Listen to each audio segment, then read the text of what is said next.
Well, our United States government is in code red after a kidnap and kill threat rocked the entire administration with a shocking target list of who specifically they're after. I mean, things are getting crazy out there right now. We've got Pritzker refusing to aid our ICE officers. We've got the Trump administration literally trying to protect ICE.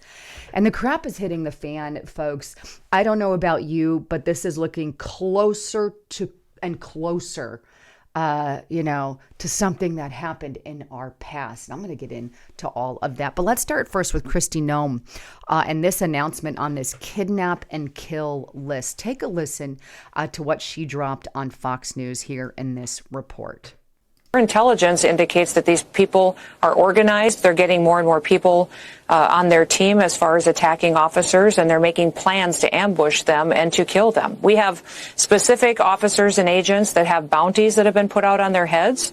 It's been $2,000 to kidnap them, $10,000 to kill them. They've released their pictures.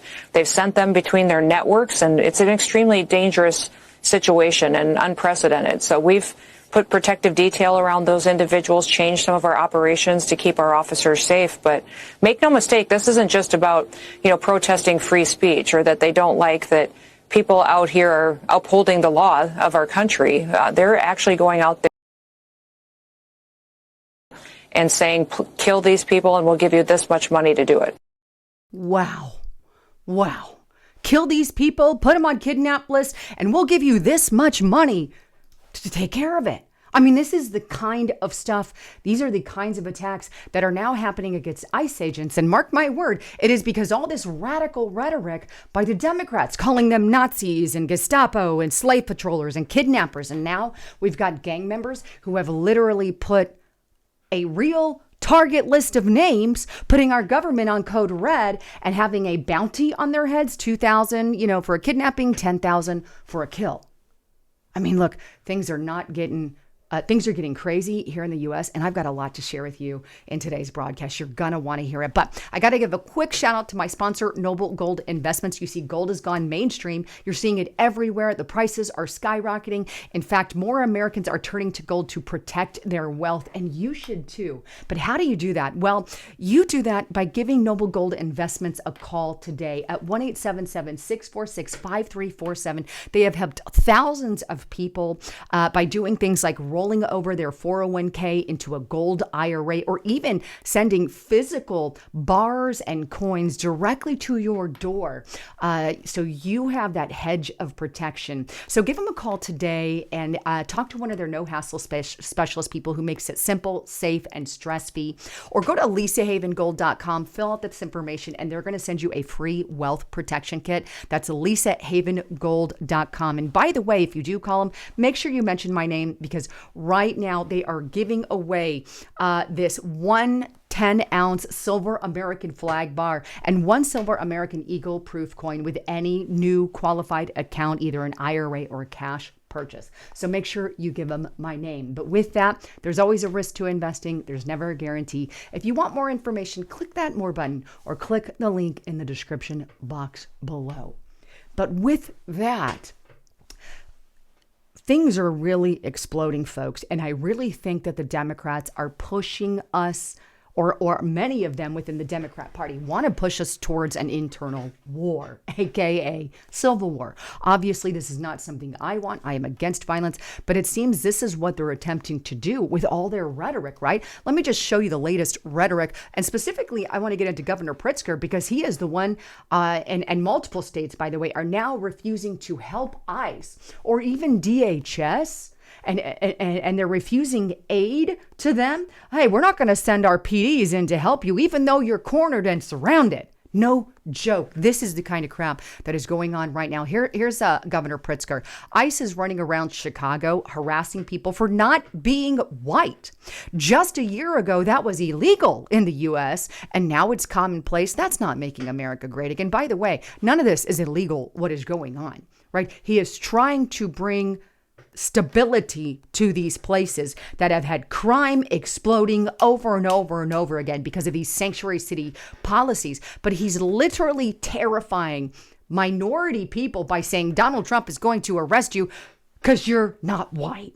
Complete and utter bogus lie. This is what they're stating. Not only that, he also said this: federal agents reporting to Secretary Noem have spent weeks snatching up families. Lie. Scarring law-abiding citizens. Lie. Violating due process. Lie. And even detaining U.S. citizens. Lie. They fail to focus on violent crimes and instead create panic in our community. I mean, seriously?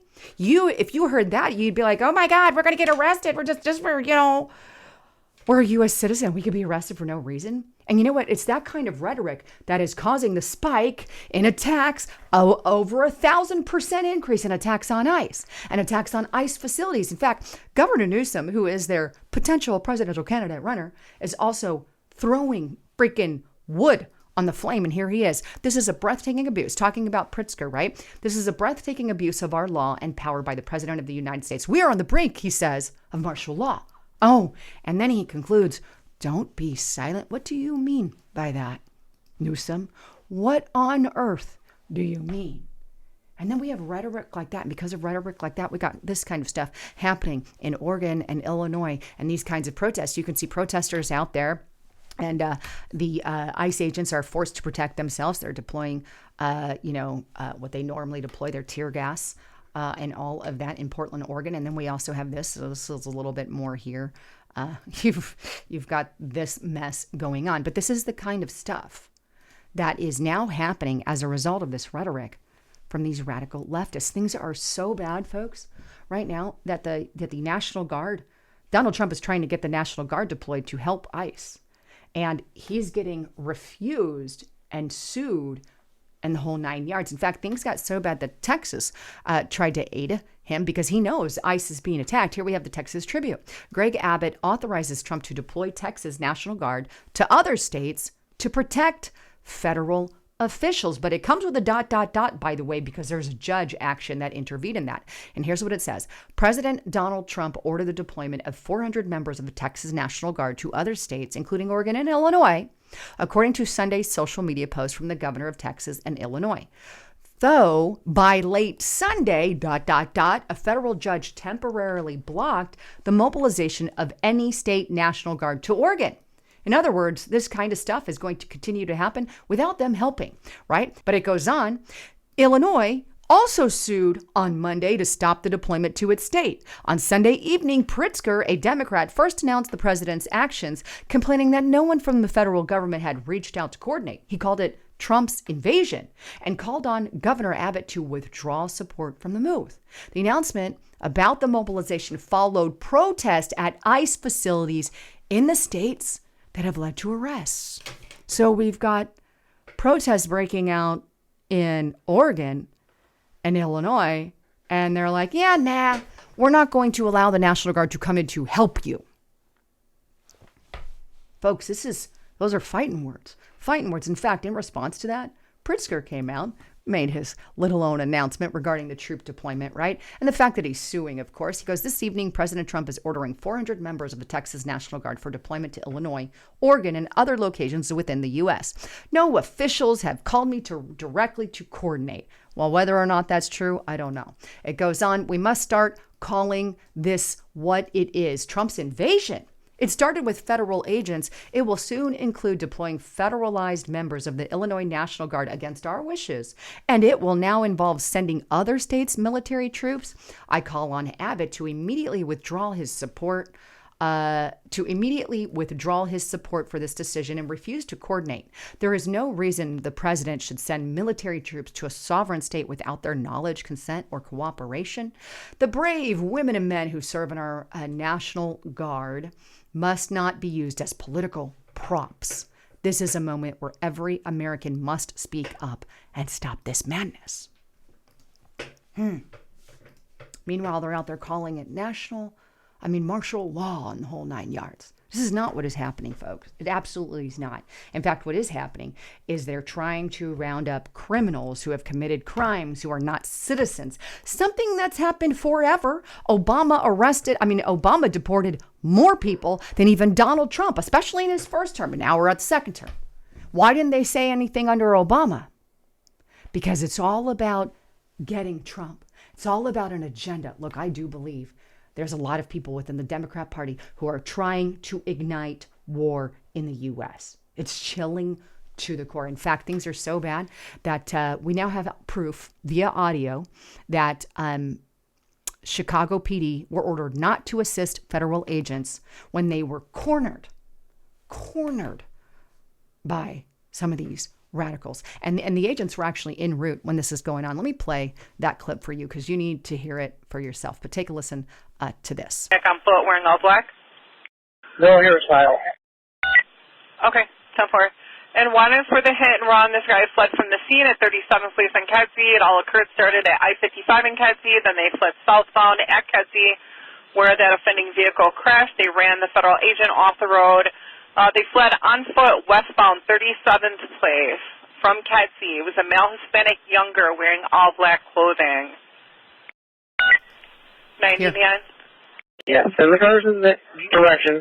Have them stay put 2 or 3 blocks away, all right? Have them hold tight until I give you further direction, please. Hold tight. Okay, 10-4.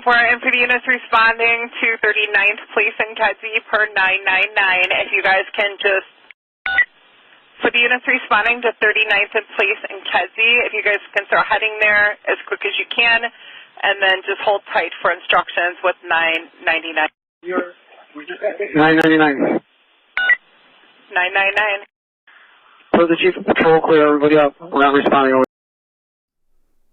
Told the chief of patrol Radio to check. clear everybody out. We're not responding to it. How was that last little part? Well, gee, Wally, isn't it your job? You know, speaking of the National Fraternal Order of Police, it actually is your job. Let me just show you this, Mr. Pritzker. The number one, and this is in yellow, this is the National Fraternal Order of Police. The number one unwritten rule in law enforcement is that we respond to any calls from officers in distress. So much for that unwritten rule, because that is not what went down, and that is not what happened. You know, even Nick Sorto, he's more of like a conservative reporter, right? He was actually detained and arrested when Antifa militants came after him. And another gal who was out there, I'm blanking on her name, but she was a reporter reporting on things. She got hit in the face with a pole by an Antifa member, and they just let that Antifa member walk off, right? And I'm really summarizing the events here, but this is the kind of stuff that is going on. You tell me, where do you think we're at as a country? Because I think things are getting really intense. This is code red for our government, especially after this kidnap and kill threat that is rocking DHS and ICE with a list of targeted names of individuals whose lives are at risk and on the line. Why aren't the Democrats coming out and saying we're against this? Good question, right? Anyhow, can't wait to hear your thoughts, comments, and concerns. I love you all. I'm Lisa Haven, signing out.